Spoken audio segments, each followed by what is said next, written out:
你相信吗？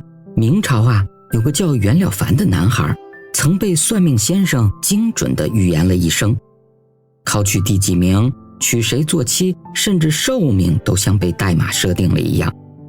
直到他发现命运竟然有系统漏洞，积善就像是攒经验值，善意多一寸，人生地图就会解锁新的关卡。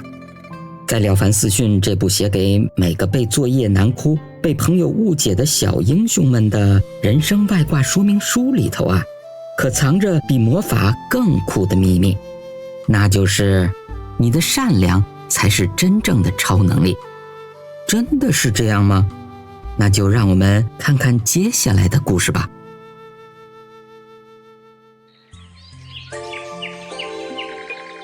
袁了凡先生本名袁黄，字坤仪，江苏省吴江县人。年轻时就入赘到浙江省嘉善县姓舒的人家，因此在嘉善县得到了公费，做了县里的工读生。他于明穆宗隆庆4年在乡里中了举人。明神宗万历14年考中了进士，奉命到河北省保底县做县长。了凡先生当学生时就非常喜欢研究学问，书不论古今，事不分轻重，他都认真研究，并且十分的精通。例如星象、法律、水利、礼数、军备、政治、堪舆等等。了凡先生家里并不富有，可是他却非常喜欢布施，家居生活简朴，每天诵经持咒，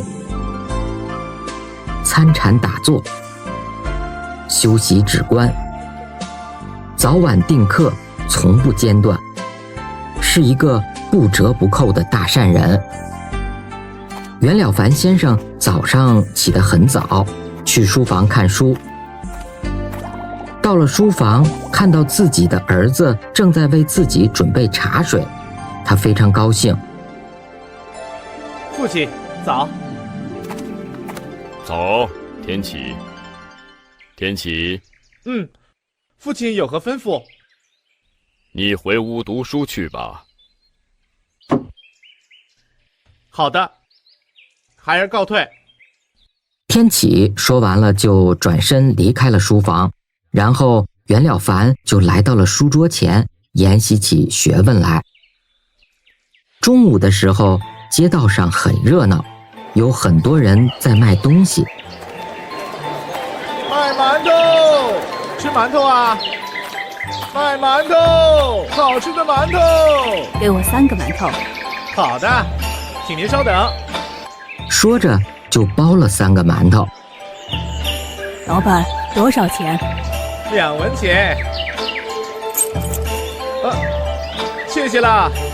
卖馒头。袁了凡在街上走着，也听到了。好吃的馒头。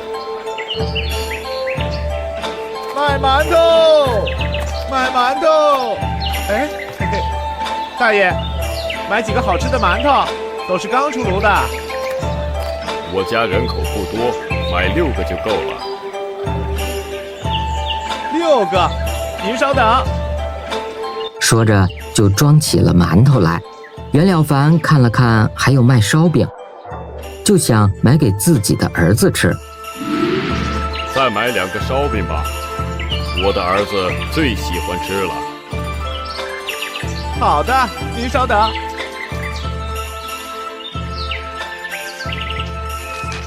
大爷，您拿好，8文钱。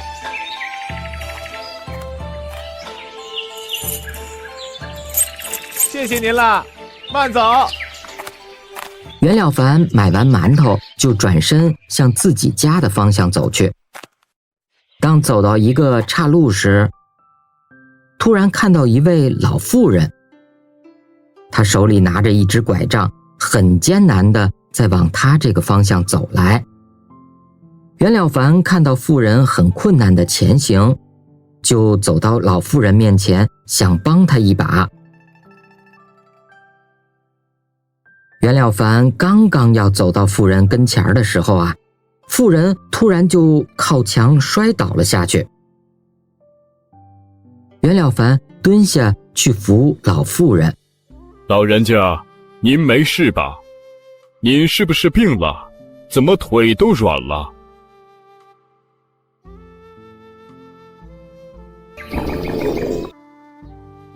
唉，我没病，我是肚子饿软的。哎呀，您怎么不吃饱饭就出门呢？就是因为家里的东西都吃光了，我才出来找点吃的。我这里有些馒头和烧饼，拿去吃吧。饥饿的老妇人看到馒头很激动，说着呀，就拿了过来，狼吞虎咽起来。您慢慢吃，别噎着了啊。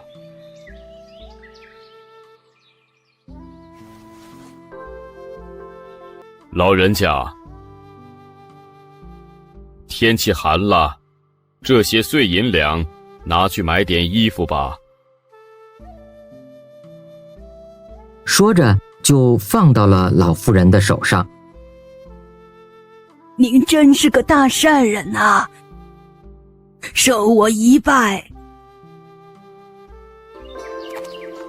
老人家，千万别这样。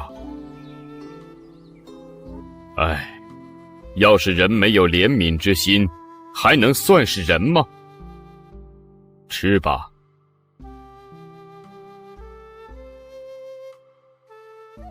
求问恩公尊姓大名，我要让我的子孙永远记住您的恩典啊！不必了，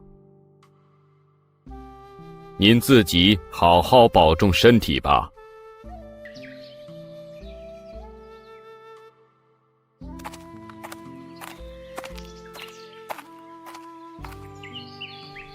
老妇人继续在墙下吃起了馒头。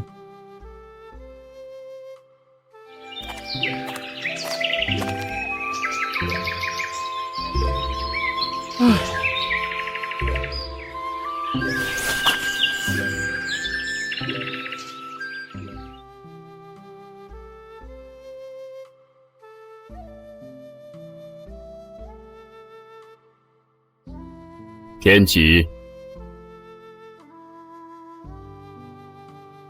父亲，你在做什么？我希望今年考到前5名，可是我的心里很乱。看来一定没希望。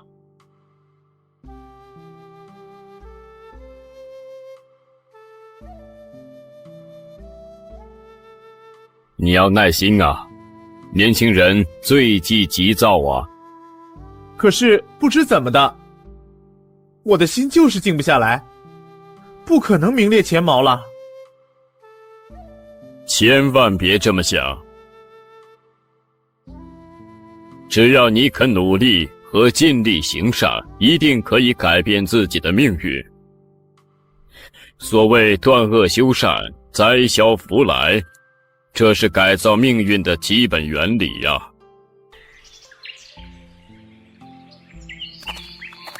是吗？不过庙里的人都说，人的命运是上天注定的，又怎么可以改变呢？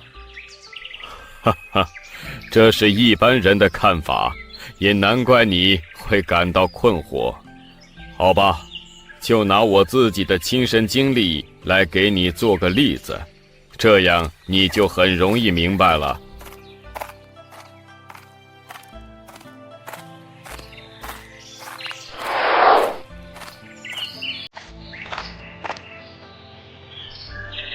坐下吧。好的。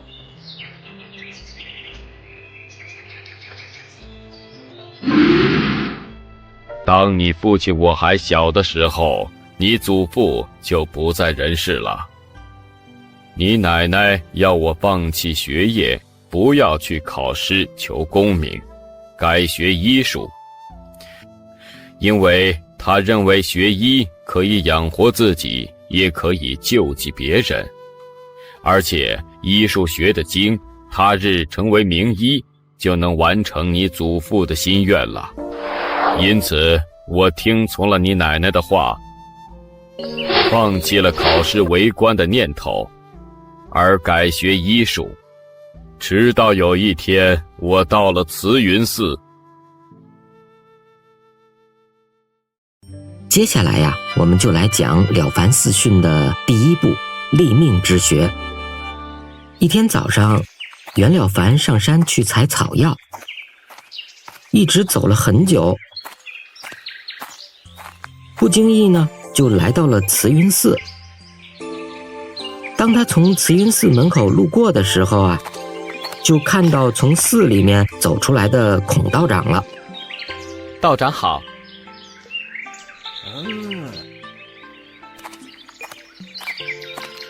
这位施主，请留步。从你的面相来看，你有做官的命，而且明年就能考中秀才，为什么不读书呢？袁了凡看孔道长态度诚恳，就把弃学从医的原因告诉了他，而且还问起他的身世来。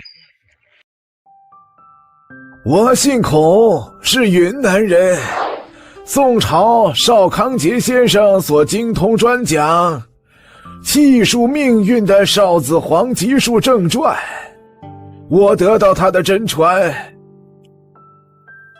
照注定的命数来讲，我应该把这本黄吉术传给你。多谢道长。因此袁了凡就把孔道长请回家暂住，并且把一切都告诉了他的母亲。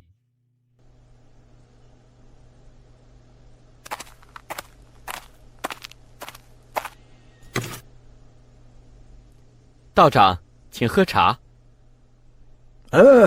好的。母亲，请喝茶。袁老太，恕我直言，你们袁家5代前人丁兴旺，百子千孙，可惜在47年前的春天遇到一场灾劫，只剩下一脉单传。唉，而袁公子的父亲更是英年早逝。唉，孔道长，您真是精通命理呀，连几十年前的惨事都能推算得出来，真像个活神仙呐。过奖过奖，贫道不过是遵照黄吉术所记载的法条定论，自然十分灵验了。孔道长，既然这么精通命数的道理，那就请道长给我儿子也推算推算，看看究竟如何。孩儿遵命。所以我就相信了孔道长的话，重新读书，准备考秀才。而孔道长为我起数算命说呀，我做童生时县考应考第14名，府考应考取第7名，省考应考取第9名。到了第2年，3处考试啊，真的就都考取了，而录取的成绩都不出孔道长所料。因此我就请孔道长为我推算终身的凶吉祸福。他算的结果是说我某年考上了第几名，某年补上了廪生缺，某年做上了贡生，然后某年当上了四川省的一个县长，在任3年半以后便离职回乡， 53岁8月14日丑时，也就是半夜2点钟左右，寿终正寝，而且命中没有儿子。父亲，这推算不是错误了吗？如今您已过花甲之年，而且孩儿可是您亲生的呀。哈哈哈，且听我往下说。从此以后啊，凡碰到考试，名次先后，都不出孔道长所料。他还算定，我今生注定需领用91担5斗的廪生米才能做贡生。但是当我领到71担米的时候呢，上司就为我成文补供，因此我就怀疑孔先生推断的准确性了。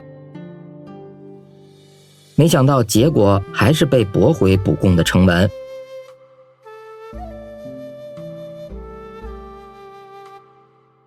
怎么会这样啊？直到丁卯年，殷秋明宗师在考场看到我的备考试卷，考得很好，不忍心埋没人才，就吩咐县官替我成文，正式升补我为贡生。这个时候计算所领至廪生的米量啊，恰好正是91担5斗米。至此以后呢，我就更加相信了，一个人的进退、功名臣服都是命中注定的，而走运的迟或早也有一定的时候。从此啊，一切就都看淡了，不再去追求了。我说的这些话呀，你要铭记在心。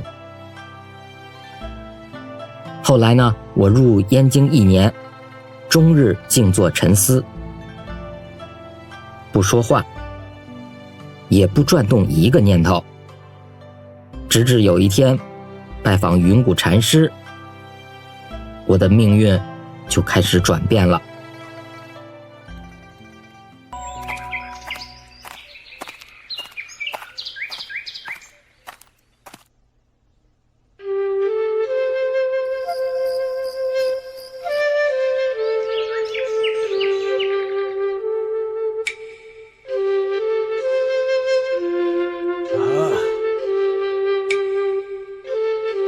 袁施主，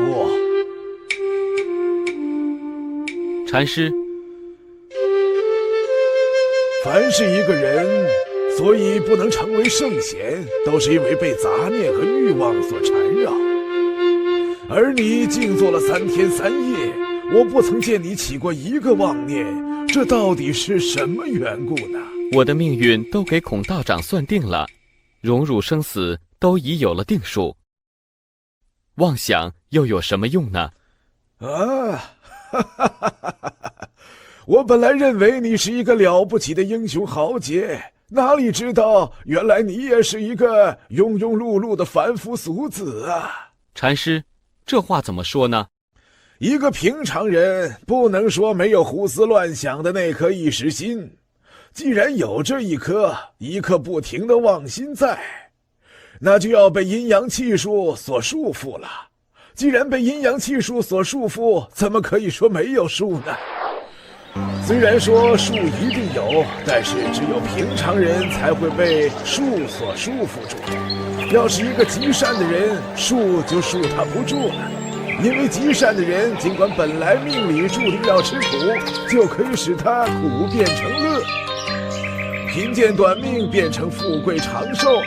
而极恶的人，数也拘不住他，因为极恶的人，尽管他本来命里注定要享福，但是如果做了极大的恶事，这大恶事的力量就可以使福变成祸，富贵长寿变成贫贱短命。你20年来的命被孔道长算定了，不曾把树转动1分1毫，反而树把你居住了。一个人会被树居住，那就是凡夫啊。这样看来，你不是凡夫又是什么呢？那一个人的命运能逃得过吗？这命由我自己造，福由我自己求。我造恶就自然折福，我修善就自然得福。从前各种诗书中所说，实在是的的确确、明明白白的好教训。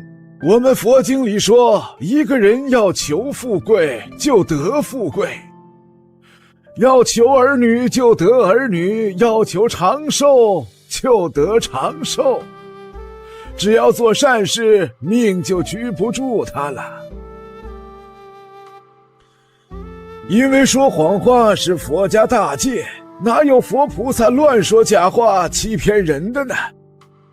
可是孟子曾经说过，求起来能够得到的，那必须是自己心里可以做得到的事情。譬如仁义道德全是我心里的，我要立志成为一个有仁义道德的人，我自然就成为一个有仁义道德的人。这是尽力去求得的。而功名富贵乃是身外之物，别人肯给我才能够得到，别人不肯给我又怎么样可以求得到呢？孟子的话并没有错，是你解释错了。六祖慧能禅师曾经说过，一切福田不离方寸，从心而觅，感无不通。也就是说，一个人只要从内心自求，力行仁义道德，自然就能够赢得他人的尊敬，而得到身外的功名富贵。为人若不知反躬内省，从心而求，只顾好高骛远，祈求身外的名利，那就算是用尽心机也是求不到的。我明白了，禅师。谢谢禅师为我解惑。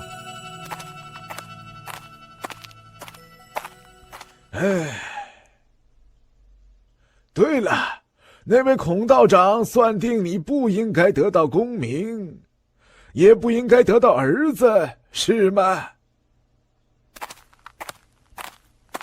是的，禅师。如果这就是你的命数，那你应该反省你过去的所作所为，会有什么想法呢？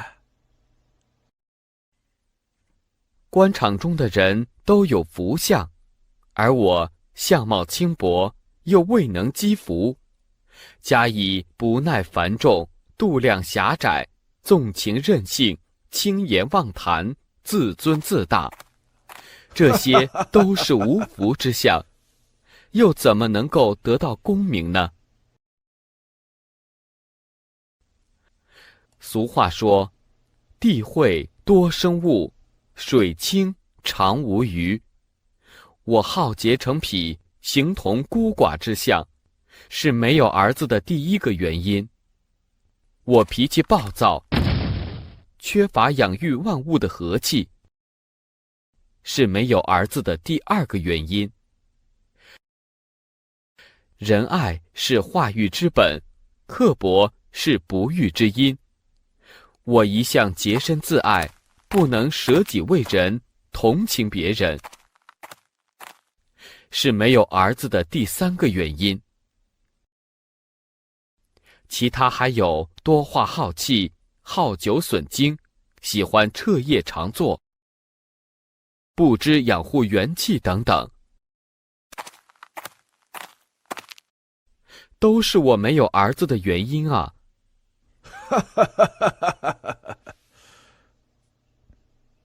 照你这么说，世间上不应该得到的事情还多得很呢，岂止是功名自私之事啊！啊？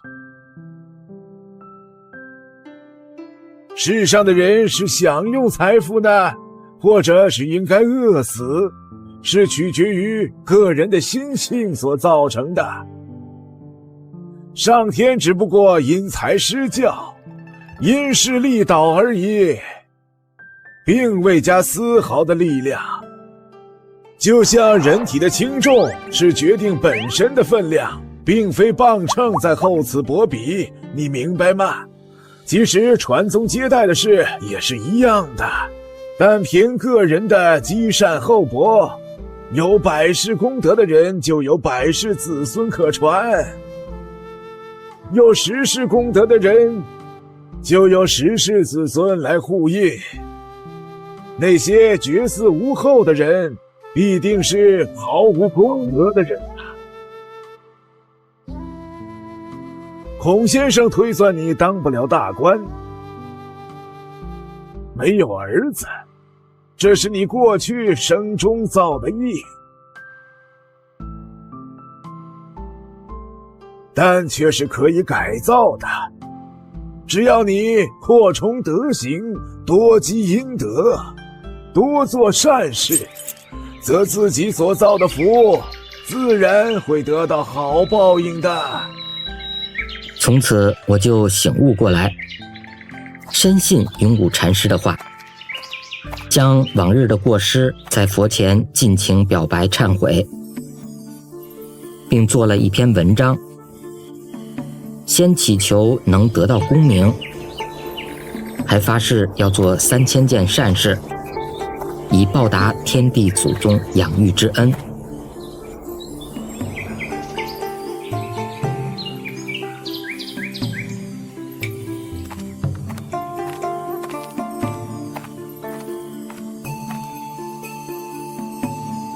云谷禅师拿了功过簿给我看，叫我照着功过格所定的方法去做。所做的事，不论是善是恶，每天都要记下来。善的记在功过格的上面，恶的事情就记在功过格下面。不过做了恶事，还得看恶事的大小，把已经记的功来减除。同时禅师还教我念准提咒。准提咒，稽首皈依，苏悉地，头面顶礼7句止。我今称赞大准提，唯愿慈悲垂加护。画符录的专家说过，不会画符鬼神笑，因为画符跟念咒有异曲同工之妙。在画符的时候，一定要心不动念。到了念头不动，就用笔在纸上点一点，这一点就叫混沌开机。从这点开始，一直到画完整个符，都不起一个妄念，那这道符可就灵验了。好的，禅师。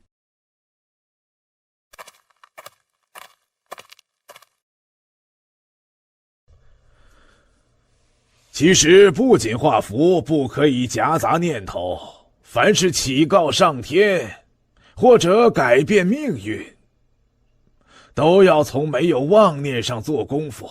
多谢禅师，我明白了。孟子讲立命道理的时候说过，短寿和长寿没有分别。乍听之下一定觉得很奇怪，但是他的立论却是十分正确的。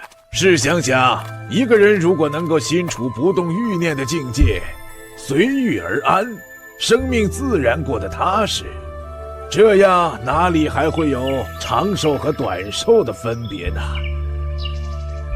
换句话说，毁誉、穷通、贫富、贵贱，也都只是在心存妄念之后才会有分别。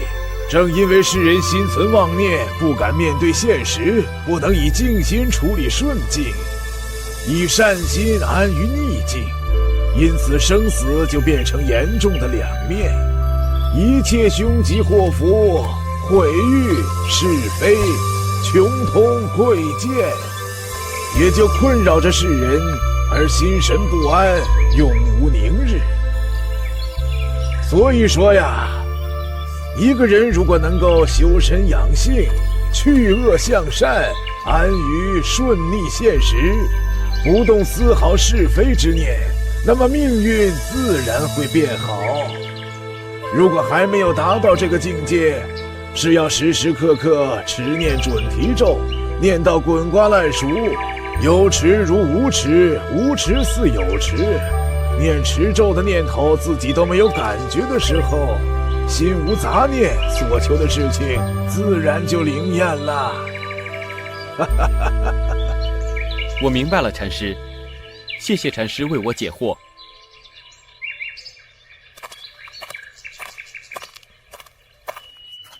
从此以后啊，我就把起初的好学海改为了凡，因为我明白了立命的道理，不愿意和凡夫一样啊。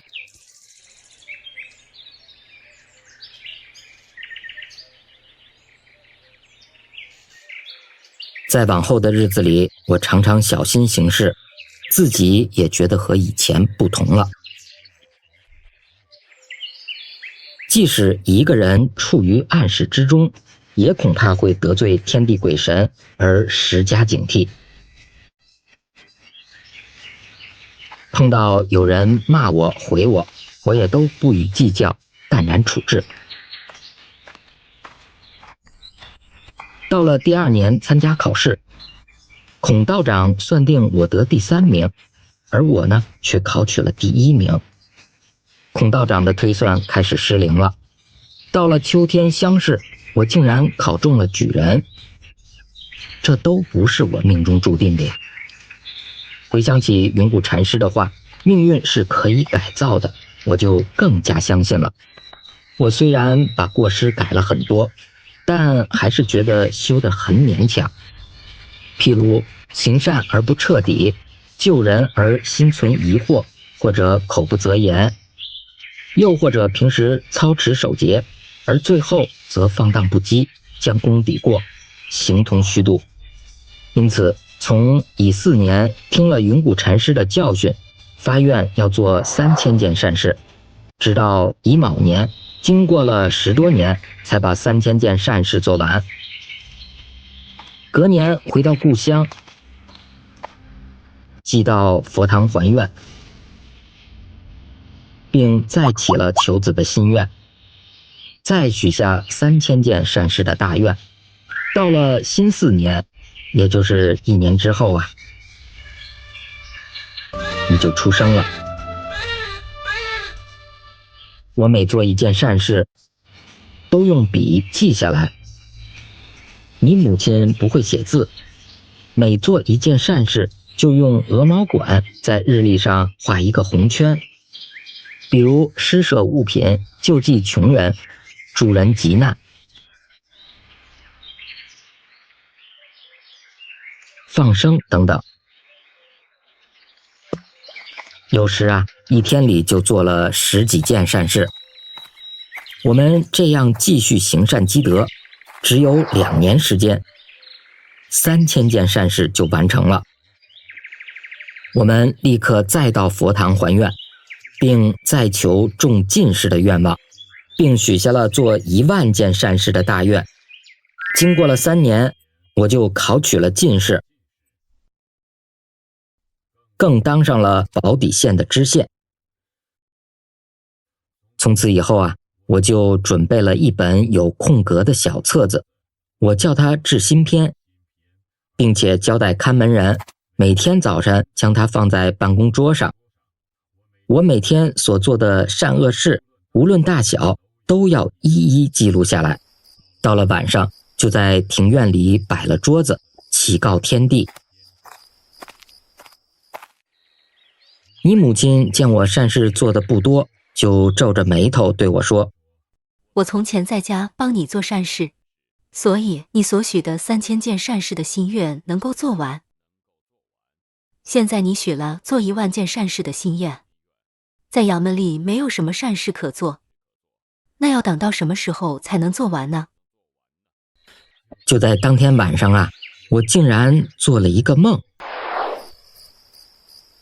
晚上，袁了凡做了一个梦，梦见了自己见到了天神大爷。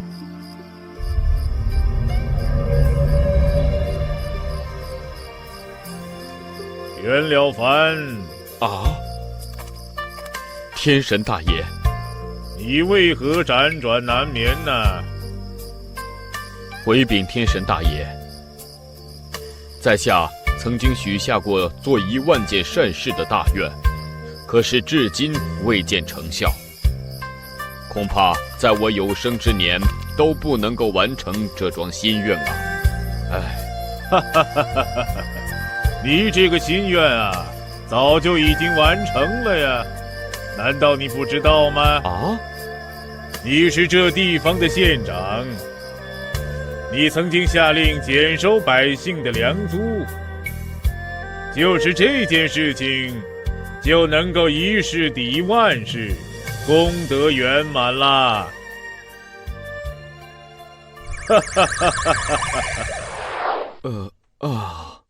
原来保底县的田租很高，每亩田需缴2分3厘7毫的租税。我把田租减至1分4厘6毫，可是我听了天神的话，心里仍然有些怀疑。这件事真的可以抵上10000件善事吗？刚好呢，有一位幻鱼禅师从山西的五台山来到保底，我就把梦里的事向他请教。他说，只要真诚为善，切实力行，就是1件善事也可以抵得上10000件善事。何况全县减租，万民受福，当然1善可以抵万善了。于是我就捐献薪俸，请禅师回五台山替我预备素菜素饭，请10000个和尚吃饭，以表示我诚心的还愿回向。父亲，那后来又怎么样了呢？孔道长算我的命到53岁那年应该有灾劫。我虽然没有启天求寿，到了那年也就平安无事的度过了。现在我都已经69岁了。经书上说，天道是不容易相信的，人的命是没有一定的，人的命没有一定的，是要靠自己造的。这些话呀，一点都不假。所谓人的祸福，其实都是自己求来的，而命运也不是一成不变的，而是可以改造的。父亲，那我的命究竟怎么样呢？哈哈哈，这个并不重要。就算你命中是应该荣华富贵，也还是要当作不得意来想。就算你碰到顺心得意的时候，也还是要当作不称心来警惕。就算你眼前有吃有穿，也还是要当作没钱用、没房子住去想。就算旁人喜欢你、敬重你，还是要小心谨慎，当作恐惧想。就算你家世代有名声，人人都看重，还是要当作低微去想。就算你学问高深，还是要当作粗浅去想。如果你有这6种想法，道德自然会增进，福报也就自然会增加了。其实天底下聪明俊秀的人实在不少，然而他们在这道德上不肯用功去修，事业上也不能用功去做，就只为了因循2个字得过且过，所以才误了一生啊。总的来说，云谷禅师所教立命的许多话呀，实在是最精、最深、最直、最正的道理。希望你要细细的研究，还要尽心尽力的去做。千万不可把大好的光阴虚度过呀。这些你都知道了吗？孩儿知道，感谢父亲的教诲。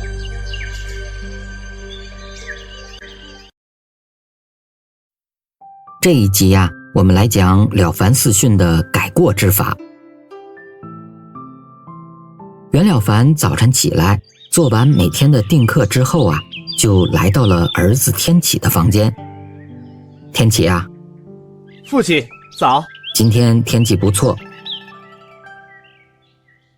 我们就去山里面走走，如何？好的，父亲，那我就陪你出去走走。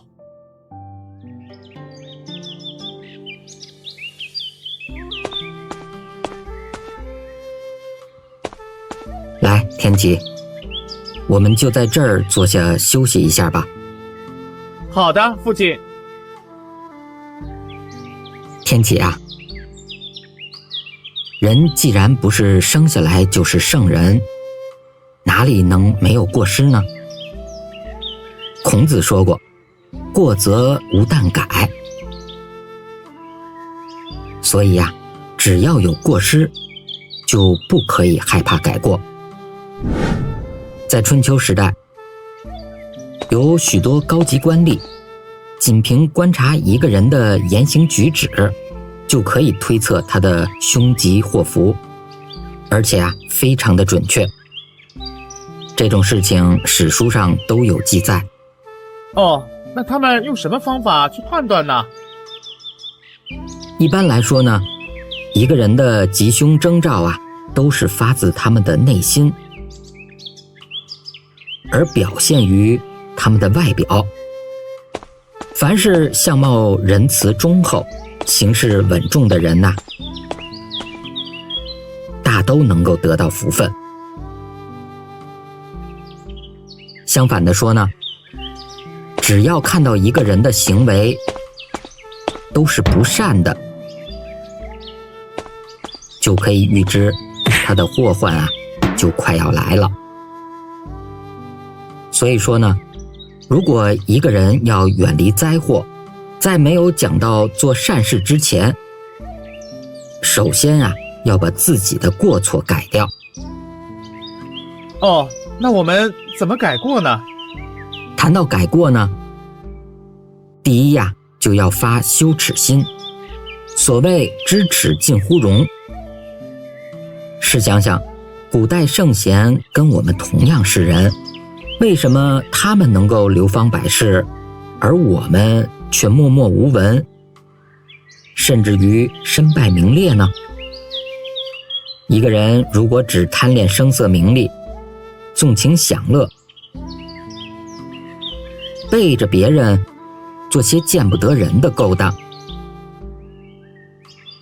自以为他人看不到而自鸣得意，这样啊，就会渐渐变成衣冠禽兽，而自己呢，却还不知道呢。世界上啊，再没有比这种行为更可耻的了。圣贤孟子说过了，知耻给人的影响太大了，能够做到知耻，那就是圣贤。不知羞耻为何物的人呢，那就和禽兽没有什么分别了。改过的第二个方法呀，就是要发敬畏心。要知道，天地鬼神是欺骗不了的，人就是犯了一点点的过失，天地鬼神呐，也会知道得很清楚。过失重的，就有种种的灾祸降临到我们身上；就算是过失轻的，也要减损我们现在的福报。又怎么能够不害怕呢？所以说呀，人是不可以不怕鬼神的。所谓举头三尺有神明啊，一个人就是生活在隐蔽的暗室里，天地鬼神啊，同样会一目了然的。就算你掩盖得了过去，也无法掩饰善恶心事所产生的意念啊。意念呢，就好像是一道波滤，而鬼神恰似无形的导体。这就是鬼神无所不在，人必须有敬畏心的原因呐。人只要是一息尚存，滔天大罪大恶的人呐，都有悔改的机会。正所谓放下屠刀，立地成佛。就像千年幽谷寒洞，只要一盏灯照来，则会驱尽千年黑暗一样啊。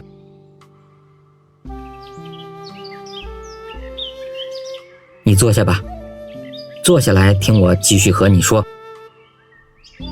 是，父亲。人生无常，肉体易逝。如果等到呼吸停止了，那时候啊，就是灵魂想改过，也是不可能的了呀。有的人从此遗臭万年，就算他有孝子贤孙想替他洗刷罪名，也是洗刷不掉的呀。而且从此会沉沦地狱，永受痛苦的折磨呀。就是活菩萨，也不能救助你，接引你啊。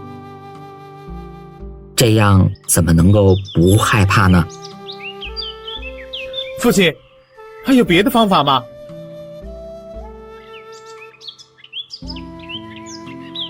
当然有了，改过的第3要素，那就是要有勇猛心。人之所以不能改过呀，就是因为因循苟且而误了大事。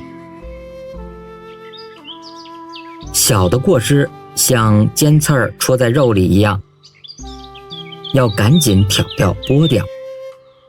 大的过失呢，像毒蛇咬到手一样厉害，要赶紧的切断手指，不然呢，蛇毒攻心，人就会死亡的呀。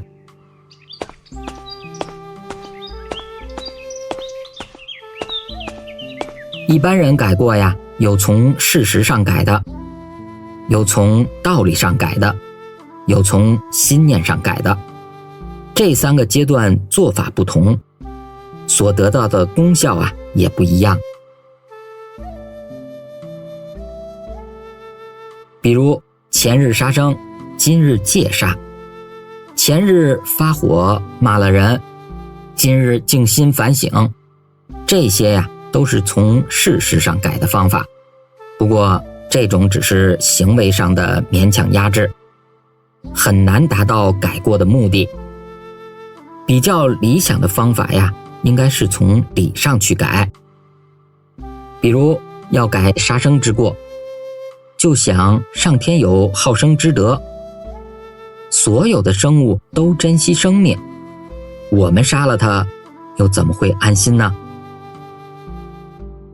要知道健康之道，首先在于本身元气的运化，而不在于食物的稀罕珍贵。就算是山珍海味，吃过了呀，也不一定能够供养身体啊。既然蔬菜素品一样可以果腹充饥，又何必把自己的肚子当成化石场呢？如果能够这样想啊，就一定会不忍心下手杀生了呀。想要改掉暴躁的坏脾气也是一样的，就像人不可能一模一样，各有所长，也各有所短，没有十全十美的。因此啊，应该互相的体谅迁就啊。就算有人不讲道理，冒犯了我，那是错在他，与我有什么关系呢？又何必发怒生气呢？总之，杀生发怒啊，都是有害无益的事。其他还有种种的过失，都可以以此而类推。只要你明白其中的道理，就不会再犯过失了。一般而言呢，人的过失虽然有好几百种，但归根究底呀，都是从心所起。如果能够心不动念，无私无欲，就不用逐样的检讨名利财色等等的过失了。我们只有一心向善，正气所终，邪念呀，自然会一尘不染，就像太阳当空，鬼魅尽消一样。因为过从心生，所以呀，也应该从心上修改呀。明白了吗？明白了，父亲。所以说呢，改过最上最高的方法，那就是修心。能够修心，就可以使我们的心立刻清净了。能够修心并明理兼净过，三者具备，当然那是最好不过的方法了。如果只懂得净过，不明白道理，不知道修心，那就是最笨拙的改过方法了呀。说到这里呀，我又要给你讲个故事了。远在春秋时代，魏国呢有位贤能的官员，他的名字叫徐伯玉。他在20岁的时候啊，就已经能够反省自己的过失了，加以检讨并完全改掉了。到了21岁的时候啊，又觉得从前的改过并不彻底。到了22岁，回忆21岁的时候啊，像是在梦中一样。像这样一年年的逐步改过，到了50岁那年，觉得过去的49年都有过失啊。古人对于改过的学问呢，就是像这样的讲究啊。我们都是平凡人，过失罪恶就像刺猬身上的刺儿一样多。而回想起过去的事，常常看不到自己有什么过失。这呀，实在是因为粗心大意，不知道自我反省啊。不过，一个人的过失罪恶深重到了相当重的地步，大都会心神昏庸，失神健忘，无事而常烦恼。见了正人君子，便会觉得难为情；听到了光明正大的道理，反而呢觉得不高兴；或者是有恩惠给别人，对方却不领情，反而怨恨你；又或者会在深夜里做出一些颠颠倒倒的噩梦，甚至啊，经常是语无伦次，失魂落魄的样子。像这样种种不正常的现象，都是作孽的表现呐。父亲，如果一个人遇到这种情况，应该怎么做呢？当然要即刻提起精神，奋发向上，把过去的种种过失一起改掉，而另外开辟一条新的人生大道。千万不能够自己耽误自己呀，明白了吗？父亲，孩儿明白了。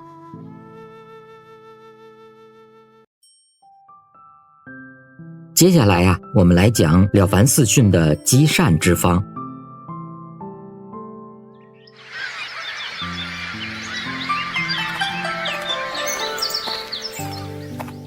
易经上曾说过，积善之家，必有余庆。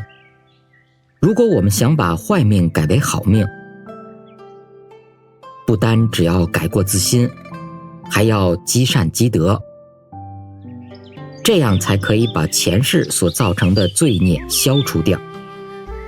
善事积多了，自然就能够转坏命为好命，因此可以证明它的效验呐。古时候有一户姓严的人家，要把他的女儿许配给孔子的父亲，就打听他的祖先，而不管孔家是否富有。因为严氏认为，只要是上代积福，他们的子孙呢，就一定会出人头地的。果然，后来孔家呀，便出了个圣人，还有啊，孔子也称赞舜的孝，指出舜的孝是很不平凡的。孔子说，像舜这样的大孝啊，不但祖先要享受他的祭祀，而且世世代代的子孙可以保住他的福德不会败落。果然，历史又给圣人的话做了印证了。福建公卿杨荣，他的祖宗世代以摆渡为生。每当暴雨成灾，冲毁民房的时候，总有人畜货物顺流而下。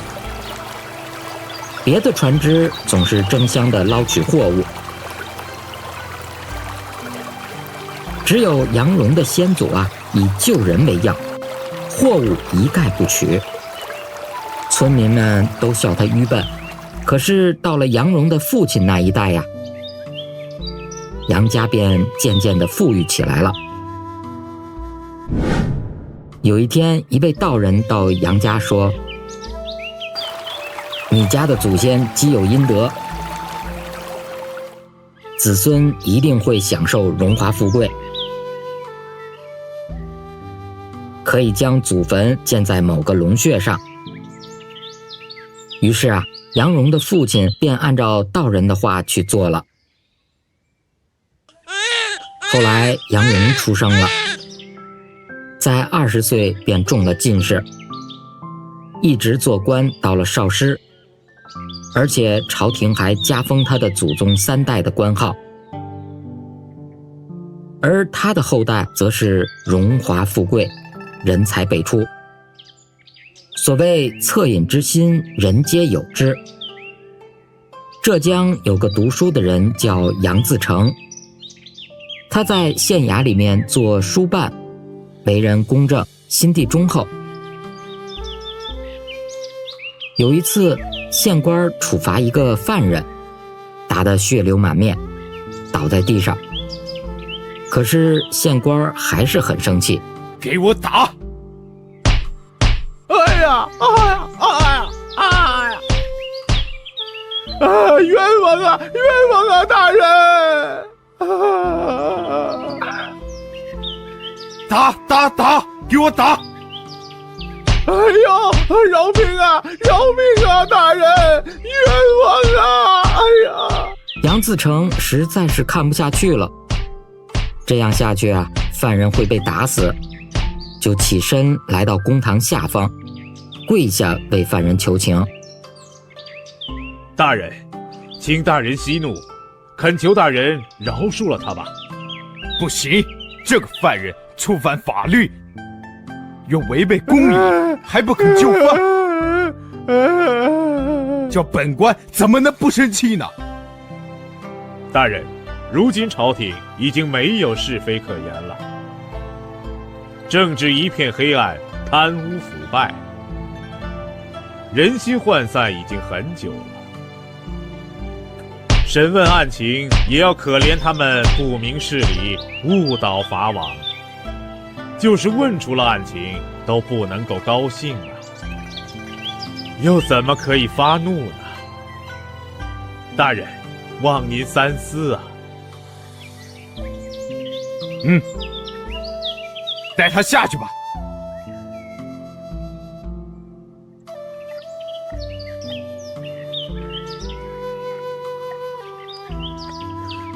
多谢大人。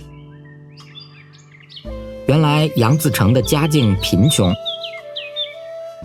却能够洁身自爱，从来不接受别人的财物。碰到犯人缺粮时，他都尽力的救济，即使是自己挨饿，也在所不惜。他这种舍己为人的行为从来就没有改变过。后来他生了2个儿子，都是有名的大臣，而且后代呀，也都兴旺不衰，官运亨通啊。常言道，上天有好生之德。在明朝英宗年间，福建治安混乱，百姓做贼谋反的很多，于是朝廷就委派布政司谢都师去搜查围剿所剩下的土匪余党，捉到就杀。谢都师呢，不想滥杀无辜，便暗中先设法取得贼党的名册。凡是没有参加贼党组织的人呐，就暗中发给他们一面白色的小旗，叫他们在官兵进城的时候呢，将旗子插在门外，并且还禁止士兵不许滥杀无辜。因此啊，救了近万人的性命。后来谢都师的子孙有中状元的，当宰相的，中探花的，满门尽享荣华富贵。还有福建莆田县的林家，也发生了一个传奇的故事。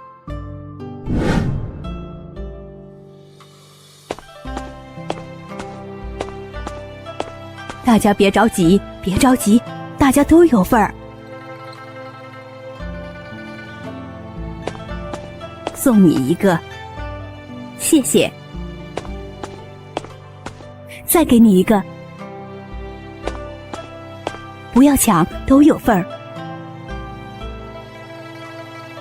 林老夫人乐善好施，常常给穷人赠送馒头，天天如此，风雨无间。可是有个其貌不扬的穷道人，却一天索取6、7个馒头。3年来都是这样，而林老夫人却从来没有拒绝过，和颜悦色地照送无误。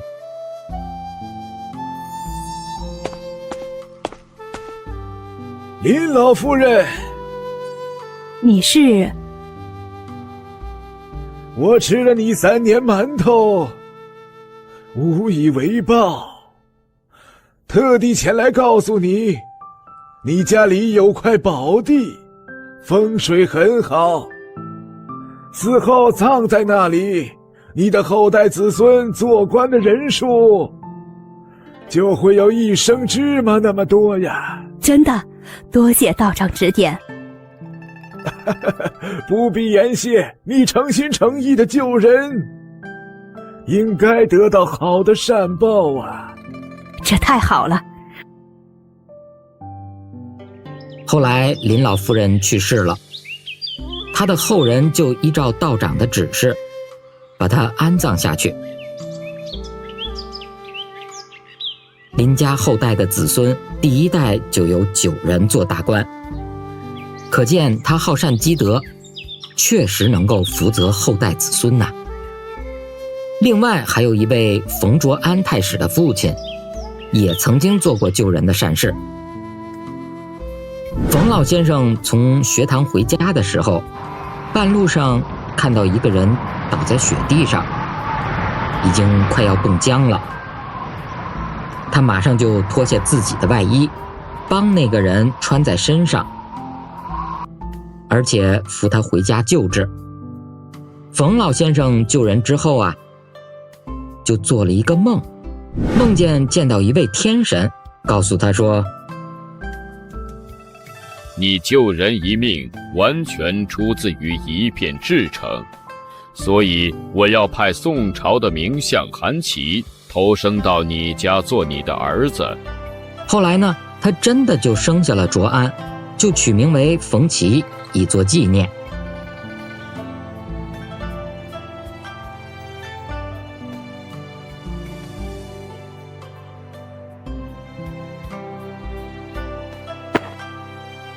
常言道，心地光明，神鬼静。台州有个英大猷尚书，壮年的时候在山中读书，遇有这样的奇遇。哈哈，小倩，你的机会来了。你家村里有个妇人，丈夫出了远门，很久都没有回来。她的公婆以为儿子死了，所以要逼她改嫁。可是她要守节，不肯嫁呢。是呀，明天晚上就会来这里上吊了。我终于找到一个替身。恭喜恭喜！今晚我就为你庆祝吧。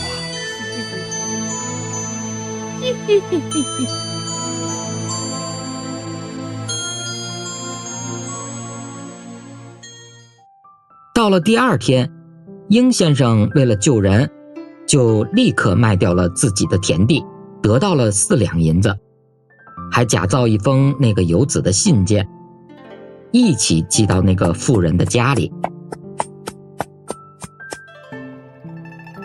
游子的父母看了信之后，因为笔迹不同，有点怀疑。可是后来回心一想，一定是儿子很平安，才会把银子寄回来。因为这银子可是真的呀。所以他们没有再逼自己的媳妇儿改嫁了。后来呢，他们的儿子真的就回来了，这对夫妻也得到了保全。那太好了，应先生不但救了人，而且还挽回了一段婚姻，真是难得啊。后来应先生又听到了那个女鬼说道：我本来已经找到替身了，哪知道又被那个秀才坏了我的事儿。你为什么不去害他呢？不行啊，天帝因为知道这个人心地善良，有阴德，已经派他去做阴间尚书了。我怎么还能害他呢？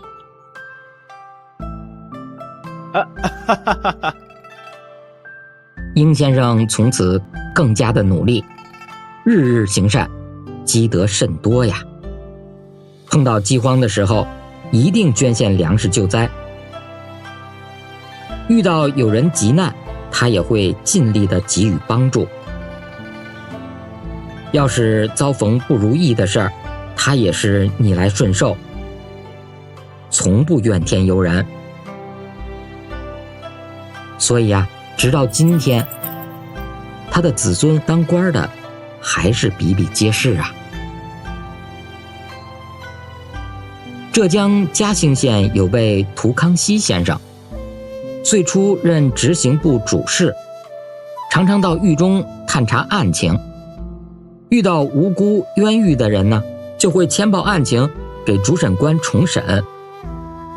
后来无罪释放的冤犯达数十人之多，所以百姓都说他公正廉明，而他却从不居功啊。过了不久呢，涂公又陈书上奏，向皇帝建议每5年派遣一名减刑官到各地平反冤狱。皇帝马上准奏，而他呢，也被委派为减刑官之一。有一天晚上涂公梦见了天神，告诉他说本来你命中是没有儿子的，因为你提出了减刑的建议，正与天心相合，所以上天要赐予你3个儿子，将来都可以做大官，穿紫色的袍，束金香的带。后来就真的生下了英宣、英坤、英俊3个儿子，果然都做了高官。接下来要跟你说的故事主人翁也算是我们袁家的远房亲戚了。是吗？他是谁？他是嘉兴的包平，他的父亲做过直州的太守，生有7个儿子。包平排行最小，入赘平湖县袁姓人家为婿。虽然他博学多才，但是屡次考试都上不了榜。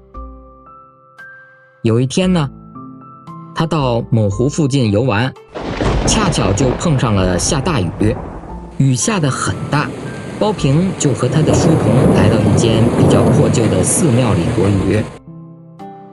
包平进到寺庙内以后呢，就看到外面下大雨，寺内下小雨的情况，看到还有水滴到了菩萨像的脸上，他心里大急，急忙不顾自己身上的潮湿，拿出唯一的干的干净布给菩萨像擦干净。这时候啊，寺庙里面的和尚听到了外面的动静，就出来看看，看到了包平正在给佛像擦拭雨水。阿弥陀佛，这位施主。师父，在下不忍心这观世音菩萨被这雨水淋湿，所以你可否把这10两银子拿来修建庙宇？少爷，不要再送了，这可是你全部的家当了。只要观世音菩萨的圣像安好，不被雨淋，我就是赤身露体，又有什么关系呢？师父，这是我的一片真心，望您笑纳。阿弥陀佛，施主，施舍钱财衣服并不是件难事，最难得的是你那至诚的心呐。阿弥陀佛。师父，您不必客气。寺院修好以后啊，包平带着他的父亲重游这座佛寺，并且住在了寺庙里。那天晚上啊，他做了个梦，梦见寺里的护法神和他说，因为他做了这些功德，所以他的儿子可以世世代代享受官禄。而他的梦境啊，果然十分应验，他的儿子包辩和他的孙子盛方都中了进士，做了高官。其实做善事也有很多种，有真的，有假的，有直的，有曲的，有阴的，有阳的，有是的，也有不是的，有偏的，有正的，有一半的，有圆满的，有大的，有小的，有难的，有易的，都各有各的道理。应该呀，仔细的去辨别，不然为善而不明理，往往就会产生自认为是在做善事，而其实呢是在做孽的情形，那不就白费苦心了吗？孩儿明白了，父亲。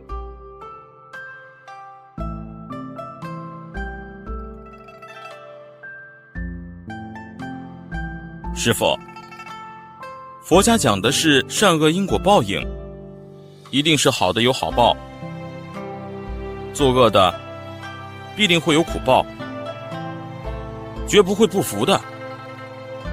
就像影子跟着身体一样，人到哪里，影子也到哪里，永远不分离。可是为什么现在的某一个人是行善的，他的子孙反而不兴旺，而某一个人是作恶的，他家反倒发达了呢？那么佛所说的报应倒是没有凭据了。平常人被世俗的见解所蒙蔽，这颗灵明的心没有洗除干净，因此法眼没有打开，不像菩萨一样能够洞视过去未来而不受时空的限制，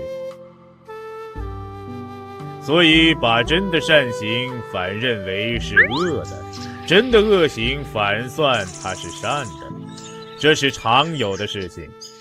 自己看错了，还不怪自己颠颠倒倒，怎么反而抱怨天的报应错了呢？师父，善就是善，恶就是恶，善恶哪里会弄得相反呢？你们把你们所知道的善事恶事都说出来。师父，骂人打人是恶，恭敬人用礼貌待人是善。你说的不一定对哦。还有贪财，乱要钱是恶，不贪财，清清白白守正道则是善。你说的也不一定对的哦。师父，究竟怎样才是善的，怎样才是恶的呢？做对别人有益的事情，而使得别人得到益处，哪怕是骂人打人，这都是善。而有益于自己的事情，那么就是恭敬人，用礼貌待人，这都是恶。所以一个人做的善事，使他人得到利益，就是功。功就是真的了。如果只想到自己要得到的利益，就是私，私就是假了。从良心上所发出来的善行是真，只不过是照例做做就算了的是假。还有为善不求报答，不露痕迹，那么所做的善事是真。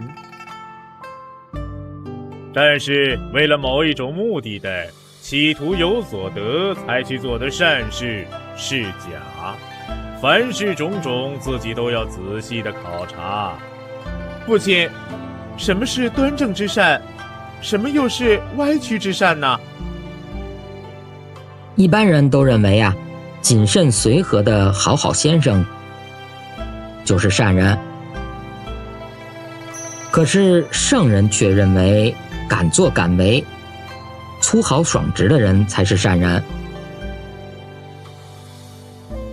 因为谨慎软弱、没有个性的人，虽然人人都说他好，而成为好好先生，可却是个随波逐流、没有志气、没有道德精神、没有道义勇气的人。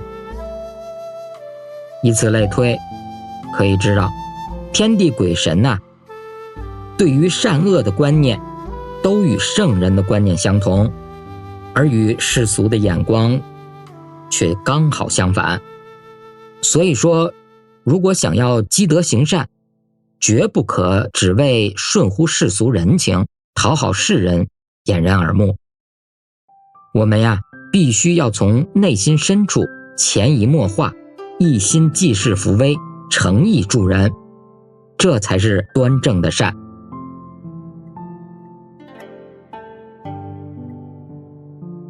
如果有一丝毫的媚俗之心，或者玩世不恭，那就是虚伪歪曲之善了。父亲，那扬善与阴德又怎么分辨呢？凡是一个人做善事被人知道，那就叫扬善；做善事而别人不知道的，那就叫阴德。有阴德的人，上天自然会报酬他的；而有扬善的人呢，大家都晓得他，称赞他，他便享受世上的美名。而一个人的名誉如果超过了实质，必定就会有急祸的。因为天地神明不喜欢爱名的人，所以有名望的人若只是浪得虚名，缺少实际上的功德的话，那么呀，他所遭遇到的横逆之事也就特别多了。相反的，一个人没有过失差错，倒被冤枉，无缘无故的被人栽上恶名，而他又能逆来顺受，那么呀，他的子孙常常会突然间就发达起来呀。父亲，既然行善，为何又有是善非善之说呢？从前呀，春秋时代的鲁国制定了一种法律，凡是鲁国人被抓到别的国家去做奴隶，若有人肯出钱把这些人赎回来，就可以向官府领取赏金。孔子的学生子贡赎人却不愿意接受赏金，孔子知道了就骂他，说呀，你错了，君子做事可以移风易俗行为，将成为大众的规范，你怎么可以只为了自己高兴，为了博得虚荣就随意去做呢？子贡听了之后啊，有点疑惑，皱着眉头望着孔子。孔子解释就说了，现在啊，鲁国富有的人少，贫穷的人多，而你呢创下了恶例，则大家认为赎人接受赏金是丢脸的事儿，以后还会有谁肯去赎人呢？从此以后，赎人回国的风气将会慢慢的消失了。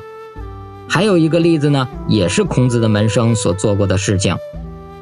有一次啊，子路看见一个人跌在水里，就赶快把他救上来。这个人就送给他一头牛作为答谢。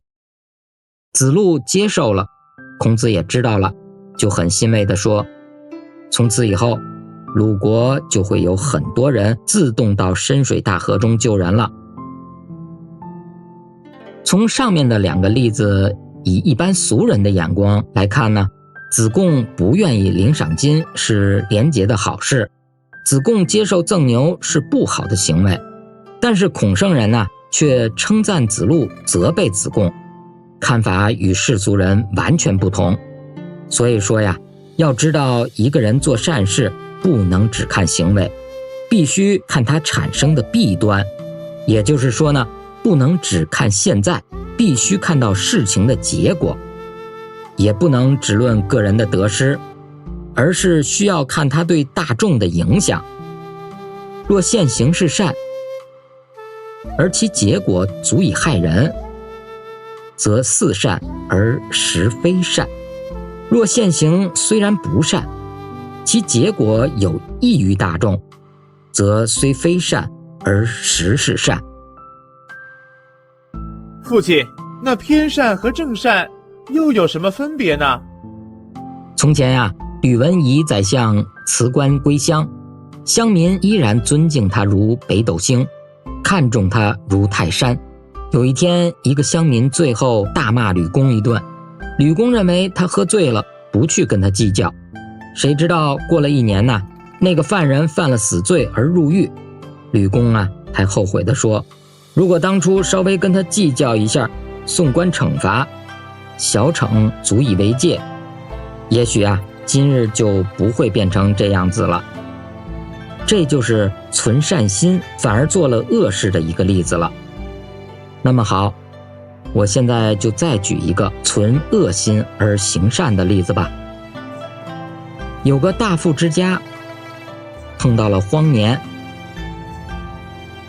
穷人在大白天到处抢粮，富人呢就告到县里头去了。可是县官不受理，穷人因此胆子更大了，越加的放肆。富人迫不得已，只好自己私下惩治暴徒，乡里啊才为之平静，而免除了一场大乱。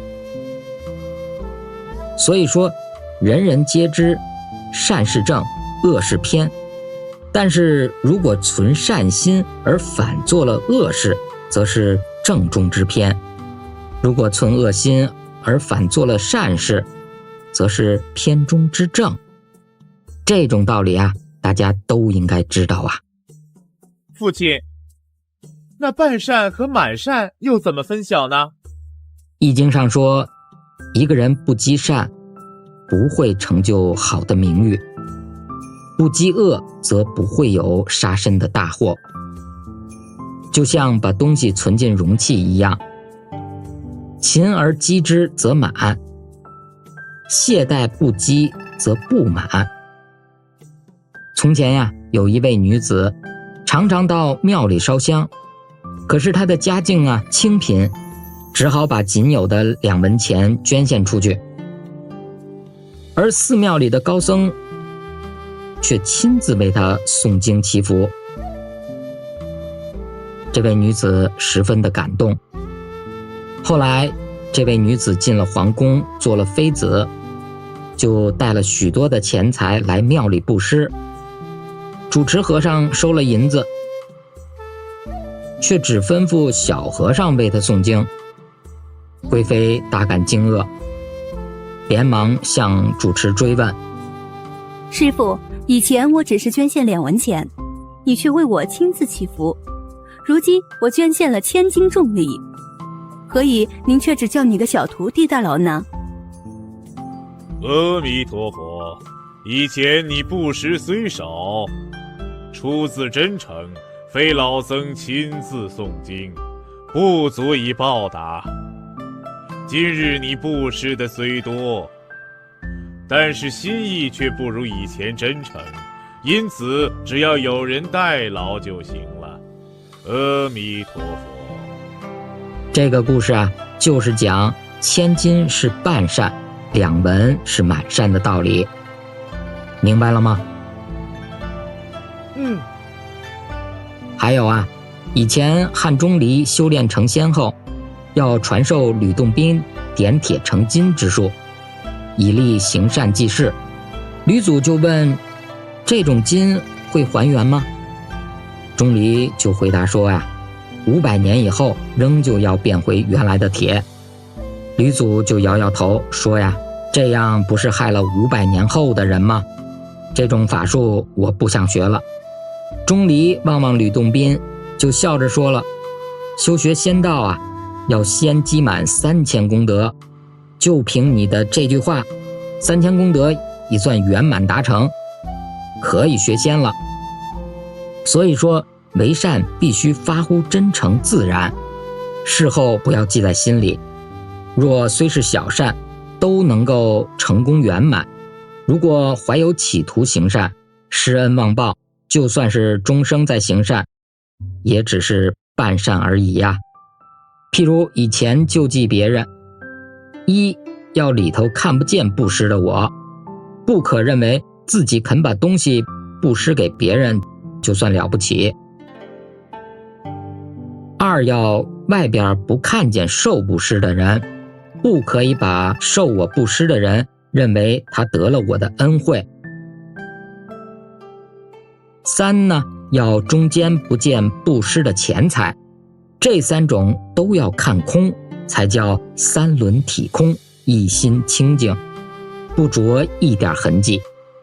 这样啊，就算是1文钱也足以消1000仞之罪，斗米也能种下无边无涯的福了。所以说，如果施人而心不忘，施恩而忘报，舍财而心痛，这样啊，就算是布施10000两的黄金，也只是半善呐。父亲，那大善和小善又怎样去区分呢？从前呢，有一个人叫魏仲达，他在翰林院里做官，有一次被鬼族把他的魂魄引到了阴间去。魏忠达，不用惊慌，本王此次召你前来地府，只是要你知道过去的德行罢了。判官，把他的善恶簿全都拿出来。是，阎王。阎王爷，在下才30多岁，哪来如此多恶路呢？只要一个念头不正，就是罪恶，不必等到你去犯。譬如看见女色，动了坏念头，就是犯过。判官，看看他的善恶簿哪个重？善禄簿和恶禄簿。启禀阎王，他的善禄簿比恶禄簿重。奇怪，我的善禄怎么会比恶禄重呢？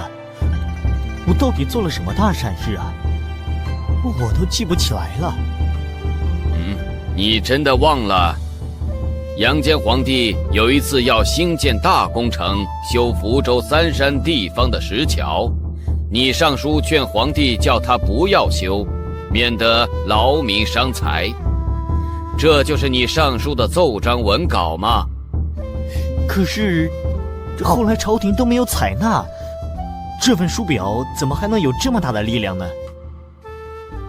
因为你的一念之善普达万民之身，如果被采纳，则善的力量就更大了啊。救济众人种类很多，重要的项目大概有10种吧。父亲，是哪10种呢？你去准备好笔墨，把它们记下来。是的，父亲。父亲，孩儿已经准备好了。好的。第一是与人为善，就是看到别人有一颗善心，我就去帮助他，使他的善心增长。别人做善事，力量不够，做不成功，我就去帮他，使他成功，这就叫做与人为善。第二是爱敬存心，就是对比我学问好、年纪大、辈分高的人都应该心存敬重，对那些年纪比我小、辈分比我低、境况穷困的人呢，都应该心存爱护呀。第三就是成人之美，譬如一个人要做一件好事，尚未决定，则应该劝他尽心尽力地去做。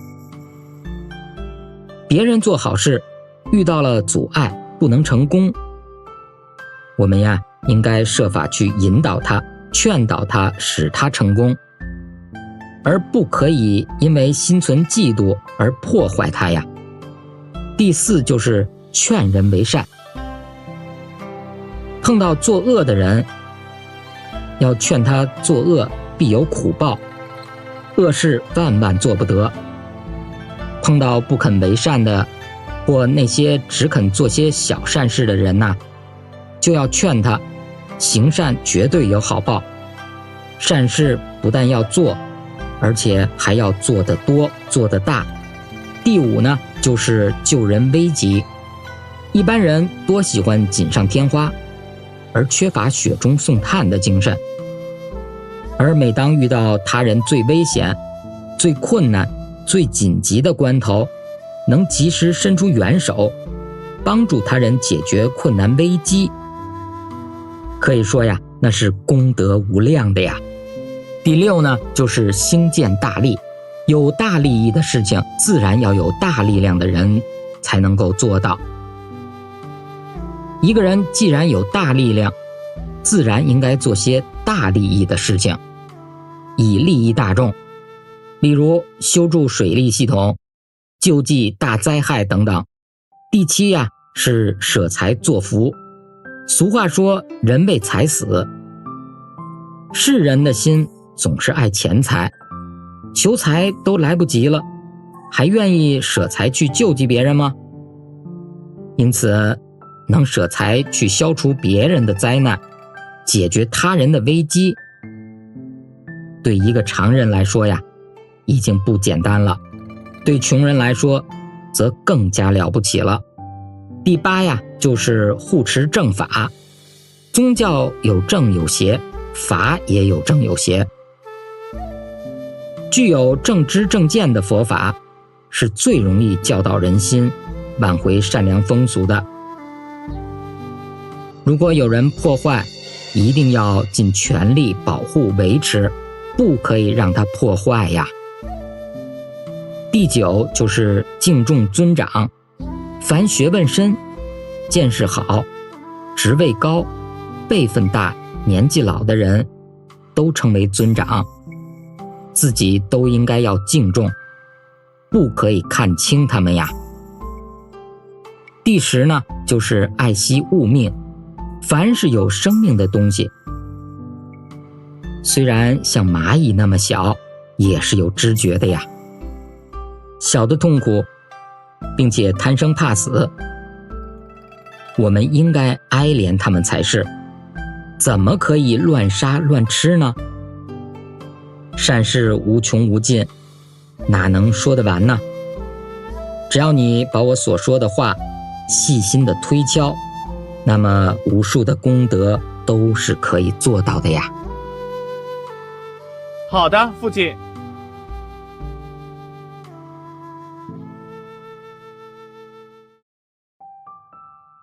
接下来我们来讲《了凡四训》的谦德之效。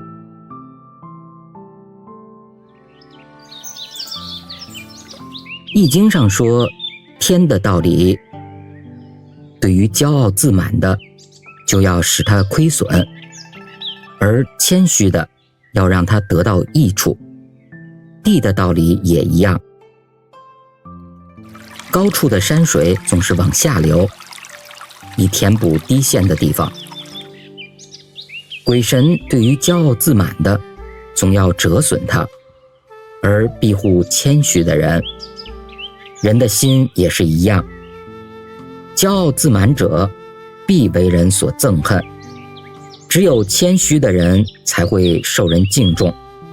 由此可见，天地鬼神都是看重谦虚的一边啊。书经上也讲，满招损，谦受益。我看过很多清贫的读书人，快要发达考中的时候啊，脸上一定有片祥和而且安详的光彩发出。记得在辛未年，我跟10多个同乡一起上京复考，其中以丁敬宇的年纪最小，而且也是最谦虚。我就告诉朋友们说，丁敬宇一定会考中的。朋友就问我原因呢，我就回答说，只有谦虚的人才会承受福报。到了放榜的时候，他果然就考中了。还有浙江的冯开之，山东的赵光远，以及夏建新等人，都是在一连多次考试不中之后，大改以前骄傲自负的坏脾气，而变成了谦谦君子，然后啊才考中的。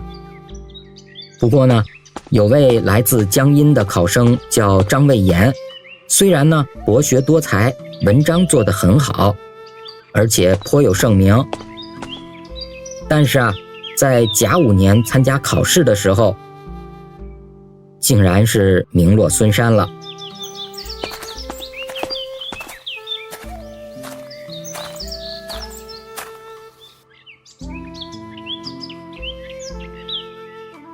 唉，那个考官真是有眼无珠，我的文采这么高深，诗词歌赋无所不精，我怎么可能落选呢？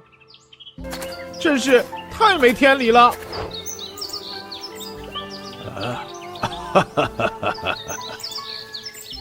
你笑什么？我笑你不明事理，这一次没有考中，当然是你的文章写得不好。你又没看过我的文章，怎么会知道不好呢？写文章必须心平气和，现在看你破口大骂的样子，又怎么能写出好的文章呢？道长，那我该怎么办呢？考中功名全靠命运，命不该中，文章虽好也没有用。你必须先改变自己呀。既然是命，我用什么去改变呢？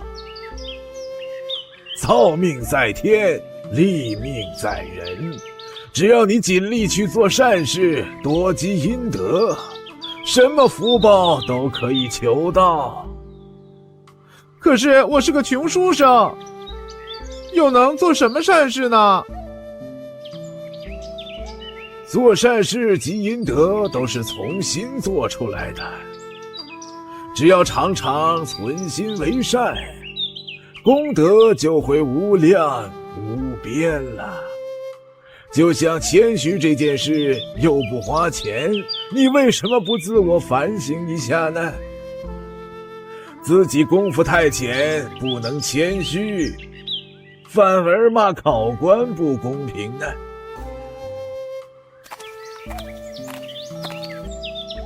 从此之后啊，张卫炎就压低自己一向骄傲的志向，很留意地把持自己，不要再走错路，天天加功夫去修善，天天加功夫去积阴德。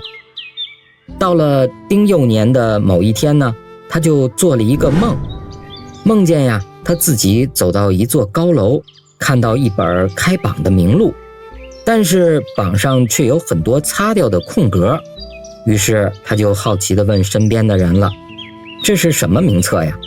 那个人回答他说呀，是今年科举录取的名册。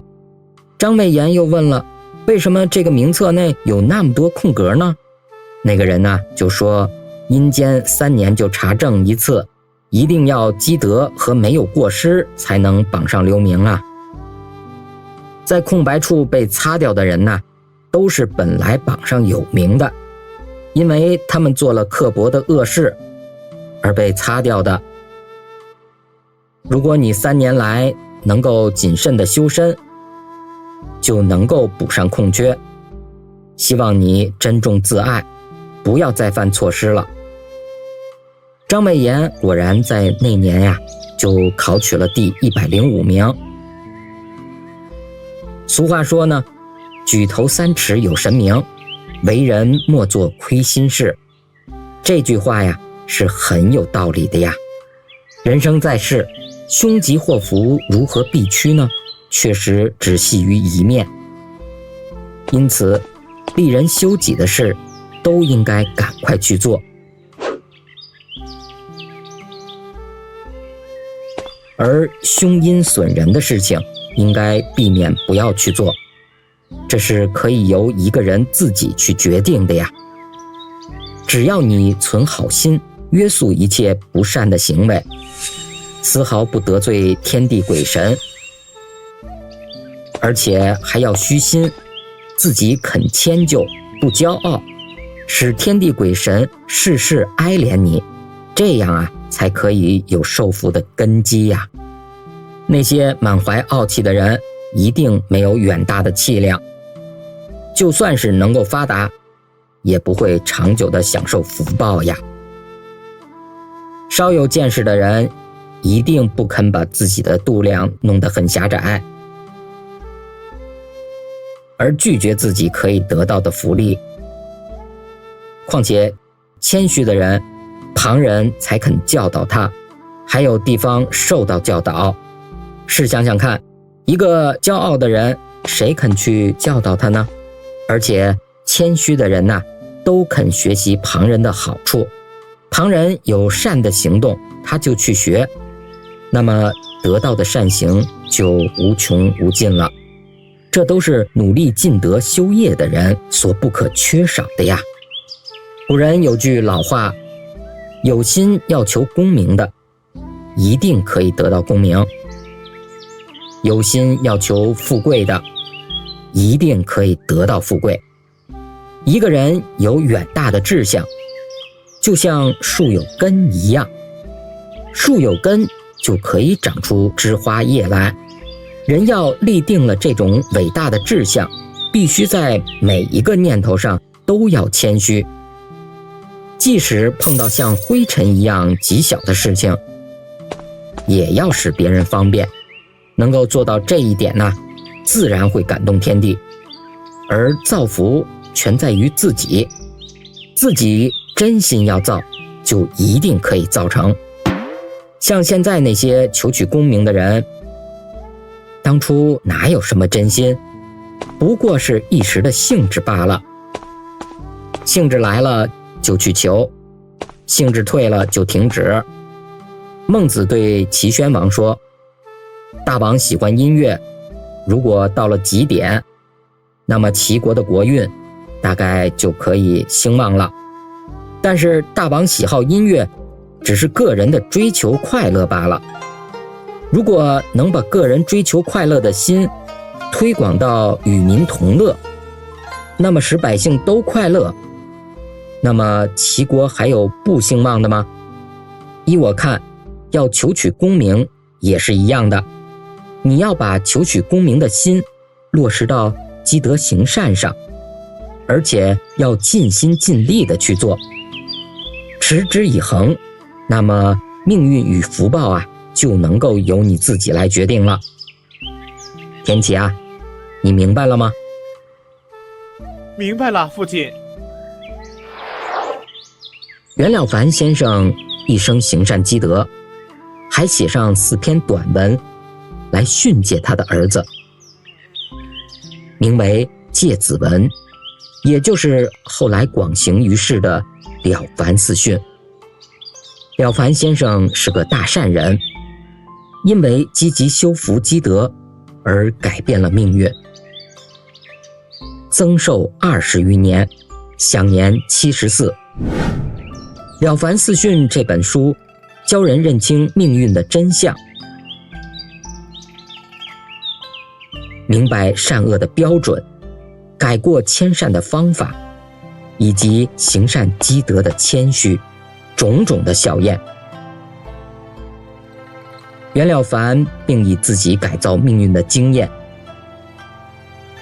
现身说法，读了使人心目豁开，信心勇气倍增，效法了凡立命精神之决心更加坚定，进而身体力行，断恶修善，由是而2个人学业、事业、家庭都能圆满，成圣成贤亦是指日可待。好了，到此为止，《了凡四训》就全部讲完了，感恩。